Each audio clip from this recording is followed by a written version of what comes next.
Welcome back to my channel. यार याद है हम लोग कर रहे थे मेंस्ट्रुअल साइकिल, जिसमें मैंने आपको ब्रीफ देके हार्मोन्स की डिस्कशन के लिए अगले लेक्चर का टाइम दिया था। तो आ गया है वो अगला लेक्चर जिसमें हम डिस्कस करेंगे कि हार्मोन्स कैसे वेरी करते हैं while all the 4 phases of menstrual cycle. आइए फटाफट रिवाइज करते हैं 4 फेजेस कौन से होते हैं मेंस्ट्रुअल साइकिल के। तो सबसे पहला फेज जो हमने मेंस्ट्रुअल साइकिल का पढ़ा था वो था खुद मेंस्ट्रुअल फेज, जिसमें ब्लीडिंग देखी जाती है। ठीक है, मेंस्ट्रुअल फेज के पास हमारा अगला फेज आता है फॉलिकुलर फेज, जहां पे हमारी फॉलिकल की डेवलपमेंट होती है और फाइनली उसके अंदर से oocyte रिलीज होने की तैयारी होती है। और एक वक्त आता है जिसको हम ओव्यूलेटरी फेज कहते हैं, जहां पे the oocyte is finally released from the ovary. After that एक लूटियल फेज बिगिन होता है, जिसमें साथ साथ ही यूट्रस हमारा प्रिपेयर होना स्टार्ट हो जाता है to receive the nurturing embryo. ठीक है, सॉरी। सो अगर आप देखो तो ये पहला फेज है, that is the menstruation phase. Menstruation phase में देखो यहाँ पे लिखा हुआ है menses, that means the bleeding that is happening.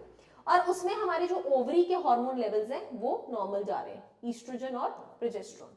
ठीक है, वो पीक अटेन कर रहे हैं अराउंड यहाँ पे। देखो ईस्ट्रोजन की पीक आ रही है अराउंड दी ओव्यूलेशन, राइट, और प्रोजेस्टेरोन की पीक आ रही है around the development of corpus luteum, that is during the luteal phase. Correct. और ये दोनों कौन से हार्मोन है? ये दोनों हमारे ओवेरियन हार्मोन्स हैं जो ओवरी से रिलीज होते हैं। ठीक है जी। फाइनली आफ्टर दैट साथ ही साथ उन्होंने हमारे वो मैच्योरेशन दिखाए हुए, दैट इज फॉलिकल जो धीरे धीरे डेवलप होकर मैच्योर फॉलिकल बनी, ओव्यूलेशन पे ओव्यूल रिलीज हो गया, फिर उसके रेमिनेंस कॉर्पस ल्यूटम, और वो धीरे धीरे रिग्रेस होते चले गए। ठीक है, अब अगर मैं पिट्यूटरी लेवल की बात करूं तो एफएसएच और एलएच। ठीक है, अब यहां देखिए एफएसएच जा रहा था और वो थोड़ा सा ड्रॉप हुआ।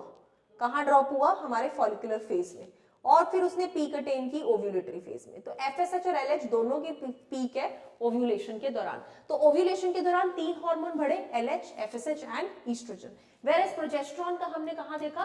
यहां पर ड्यूरिंग द लूटियल फेज। आइए बात करते हैं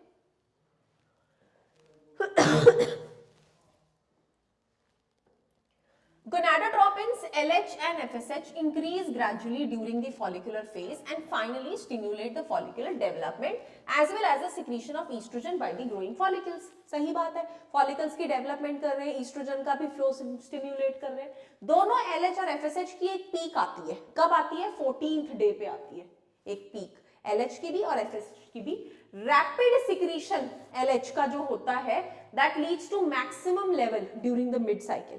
तो जो वो LH का पीक है उसको LH सर्ज के नाम से जाना जाता है, जो फाइनली इंड्यूस करता है rupture of Graafian follicle and हमारा ओवम रिलीज हो जाता है। तो दैट मींस जो वो हमारा ग्राफियन फॉलिकल रप्चर होता है वो बेसिकली किसकी वजह से होता है? LH सर्ज की वजह से।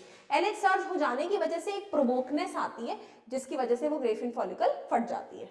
ठीक है, The ovulatory phase is followed by the luteal phase, जहां पे रिमेनिंग पार्ट्स कॉर्पस ल्यूटम में ट्रांसफॉर्म हो जाते हैं और कॉर्पस ल्यूटम बहुत ज्यादा प्रोजेस्टेरोन सिक्रीट करता है जो एंडोमेट्रियम की मेंटेनेंस के लिए काफी ज्यादा एसेंशियल है। ठीक है, ऐसा एंडोमेट्रियम नेसेसरी है for implantation of fertilised ovum. ऐसा एंडोमेट्रियम बहुत जरूरी है फर्टिलाइजेशन ऑफ ओवम के लिए। ठीक है, and other events of pregnancy as well. During pregnancy जितने भी इवेंट्स है मेंस्ट्रुअल साइकिल के वो रुक जाते हैं और कोई मेंस्ट्रुएशन नहीं होती, बिकॉज एग एम्ब्रियो बन चुका है स्पर्म की फर्टिलाइजेशन की वजह से और अब उसी की डेवलपमेंट होती है, तो नया ओवम नहीं रिलीज होता। ठीक है, in the absence of fertilisation corpus luteum degenerate हो जाता है, right, and this causes integration of endometrium also which leads to menstruation, और वहीं से फिर दोबारा नई साइकिल स्टार्ट हो जाती है। तो ह्यूमन बींग्स में मेंस्ट्रुअल साइकिल 50 इयर्स के राउंड रुक जाती है, जिसे हम मेनोपॉज बोलते हैं। और साइक्लिकल मेंस्ट्रुएशन अगर होती रहे एक फीमेल में तो वो एक इंडिकेटर है नॉर्मल रिप्रोडक्टिव फेज का, और वो एक्सटेंड करता है मीनार्क से मेनोपॉज। वो इंडिकेट करता है एक हेल्दी रिप्रोडक्टिव लाइफ। ठीक है guys, so that was all about menstrual cycle. I hope you guys have understood clearly. साथ ही साथ एक थोड़ा menstrual hygiene का भी यहाँ पे दिया हुआ है कि कैसे हाइजीन menstruation के दौरान मेंटेन करनी चाहिए। प्रॉपर स्टेरलाइज पैड्स यूज करने चाहिए जो आप चेंज कर सके आप आफ्टर 4 to 5 hours.